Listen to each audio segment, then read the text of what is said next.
Hello everyone, welcome to a class of cost accounting. Topic है standard costing. क्या बोलते हैं, लेक्चर नंबर 3 करना है आज। मटेरियल कॉस्ट वेरिएंस पे ही कर रहे हैं हम लोग।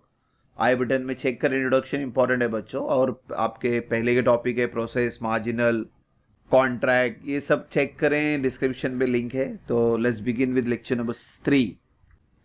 तो क्वेश्चन नंबर 3, लेक्चर नंबर 3 कर रहे हैं। फॉर्मूला रेडी है हमारे पास। इंपॉर्टेंट पार्ट है एक्चुअल प्राइस ढूंढना, क्योंकि सब में नहीं दिया रहता। स्टैंडर्ड क्वांटिटी ये भी सब में नहीं दिया रहता है। फॉर्मूला क्या है स्टैंडर्ड क्वांटिटी का? पहले है standard input divide by output. Output यानी फिनिश प्रोडक्ट। देखो यहाँ पे दिया हुआ डिटेल, कॉस्ट 100 यूनिट का 800। ये समझाना है आपको, समझना इसको भी। क्या बोलते हैं, 800 इनपुट है तो 100 आउटपुट है, इसको समझना। और फिर एक्चुअल प्राइस भी नहीं दिया रहता, उसका फॉर्मूला है कॉस्ट ऑफ मटेरियल। ये रहा कॉस्ट यानी rupees, divide by material use यानी क्वांटिटी। तो पहला डिटेल ढूंढेंगे हम लोग स्टैंडर्ड क्वांटिटी का। इनपुट कितना बताया मैंने, 800, divide by 100, multiply by actual output 45,000, तो it comes to 3,60,000। This is your standard quantity. Same है, एक्चुअल प्राइस ढूंढ लेते हैं हम लोग। एक्चुअल प्राइस क्या बताया था मैंने, 22 डिवाइड बाय 350, तो एक्चुअल प्राइस आ गया आपका 6.3। तो ये पहले आपको हर सब में ढूंढना है। ये ढूंढ ले तो आप सिंपल है, फॉर्मूला अप्लाई करते जाते हैं। पहला फॉर्मूला है ये, standard quantity into standard price minus actual quantity into actual price. तो ये डिटेल ध्यान से डालना। स्टैंडर्ड क्वांटिटी अभी हमने निकाला 360, multiply by standard price question में दिया 640। सो एक्चुअल क्वांटिटी कितना है हमारे पास, 3,50,000 इंटू एक्चुअल प्राइस जो हमने अभी निकाला।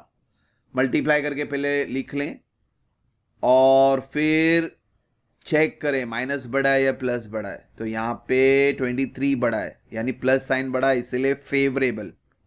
सेम है प्राइस के लिए भी कर लेते हैं।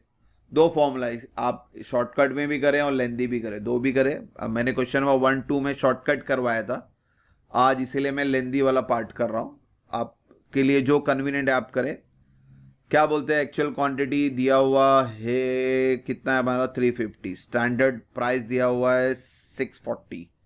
एक्चुअल क्वांटिटी 350, एक्चुअल प्राइस है 6.30। तो फिगर को ध्यान से इनपुट करना, पहले मल्टीप्लाई कर लेना, फिर माइनस प्लस चेक करना। तो मल्टीप्लाई करने के बाद देखो यहाँ पे 2240 बढ़ा है, अगेन प्लस साइन बढ़ा है, तो फेवरेबल है।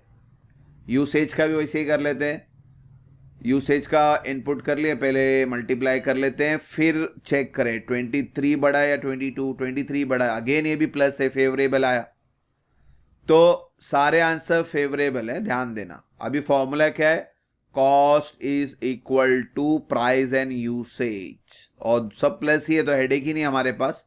तो 99 is equal to 35 plus 64, favourable favourable. तो आप प्लस करेंगे तो इट विल बी 99। यहाँ पे भी 99 आ रहा है, यहाँ पे भी 99 आ रहा है। तो ये चैप्टर में ये समझाना है बच्चों कि ये देखो एक्चुअल प्राइस और स्टैंडर्ड क्वांटिटी ये ढूंढना है आपको, और इसको समझना है आपको, वर्डिंग समझना है। यहाँ पे भी कंफ्यूजन होता है। और लॉजिक क्या बोलता है बच्चों, आपका इनपुट ज़्यादा होगा और आउटपुट हमेशा कम ही होता है। तो ये समझना आपको, 800 रुपया इनपुट है और 100 रुपया आपका आउटपुट है। यूनिट है, सॉरी क्वांटिटी की बात कर रहे हैं। तो ये चीज़ को समझना है आपको, इंपॉर्टेंट पार्ट है। यहाँ पे कंफ्यूजन होता है, इनपुट कितना आउटपुट कितना। और बाकी डिटेल तो है ही है, फॉर्मूला लिख लो और फिर आप कैलकुलेट कर लो। तो hope so question number 3 clear हो।